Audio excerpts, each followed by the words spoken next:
Hello everyone and welcome to our module on other drugs of abuse. We'll start with PCP, which is phencyclidine. This is its chemical structure shown on the screen here. It's also commonly called angel dust. This has two effects that lead to the reasons why people abuse this drug. First of all, it's an antagonist of NMDA receptors in the CNS. NMDA stands for N-methyl D-aspartate.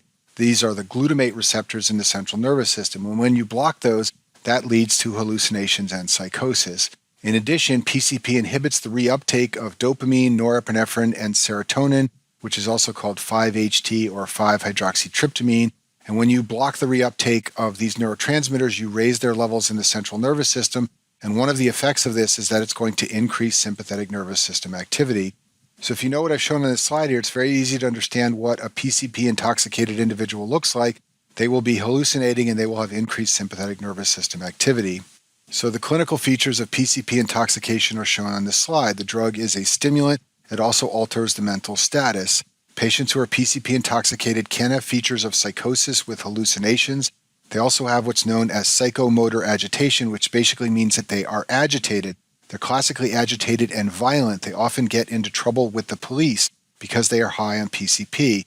Because of the sympathetic nervous system stimulation, they can be tachycardic and hypertensive.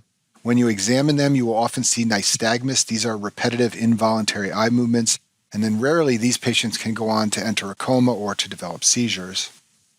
People who die from PCP usually die from trauma. First of all, they are psychotic, so for this reason they can do something like crash their car. In addition, they typically don't have much pain sensation, so this can cause them to do stupid things like punching through windows or jumping off of buildings. In addition, sometimes the psychosis causes them to dissociate. This means they feel like they're outside of their body, so for this reason they might walk into traffic, or like I said before, they could jump from a building. These are all dumb things that people do, but it's because they're psychotic and they're not feeling any pain. The treatment for PCP intoxication is benzodiazepines, which are central nervous system depressants, and also haloperidol, which is a rapid-acting antipsychotic. Next, let's talk about LSD, which is lysergic acid diethylamide. If you've ever heard of someone dropping acid, they are talking about taking LSD, which is sometimes called acid for short. This is the classic example of a drug that is a hallucinogen. It causes people to hallucinate. The exact mechanism by which it works is unknown, but it may have to do with binding to a special subtype of serotonin receptors called the 5-HT2A receptor.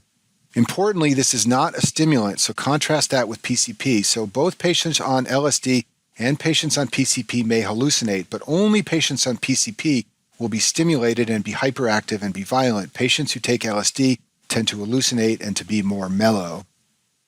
So people who take LSD describe the hallucinations as a trip. They have a feeling of expanded consciousness, like they can sense things beyond the usual reality. One of the things they often report is what's known as synesthesia. This is a blending of the senses, so they feel like they can hear colors or see sounds. Patients on LSD also often say they feel depersonalized. This means they feel like they are disconnected or detached from their body. And in some cases, people have what's described as a bad trip. This is where they hallucinate in a way that makes them feel poorly, like they become paranoid or anxious. People who are LSD users are famous for having what's known as flashbacks. This is a return of the LSD effects after stopping the drug. It can occur days, weeks, or even months later. So someone who has cleaned up but used to use LSD may suddenly have a flashback where they start to hallucinate, and it's the effect of the drug that they took several weeks or several months ago.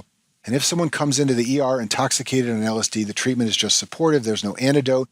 Usually you don't die from this drug, but you just feel very whacked out for several hours, and you support the patient till the drug washes out of their system. Next, we'll talk about ecstasy, which is also called methylene dioxymethamphetamine, or MDMA. This is a variant of an amphetamine, so it's a stimulant, and it is structurally similar to serotonin.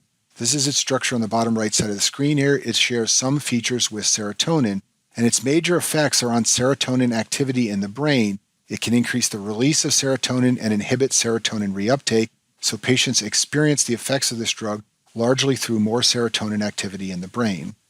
People who take this drug experience a sense of euphoria. They also tend to feel alert. And then a classic feature of someone who has taken ecstasy is bruxism. That means grinding of the teeth.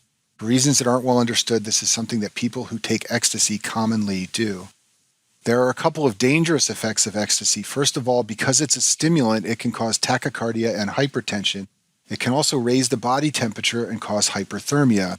One of its most dangerous potential effects is hyponatremia, so people who take ecstasy get very thirsty and they drink lots of water. In addition, the drug promotes the secretion of antidiuretic hormones, so these two can combine to cause very low sodium levels, and there are reports of seizures and even death from hyponatremia among patients using ecstasy, and it's high yield to know this for your boards.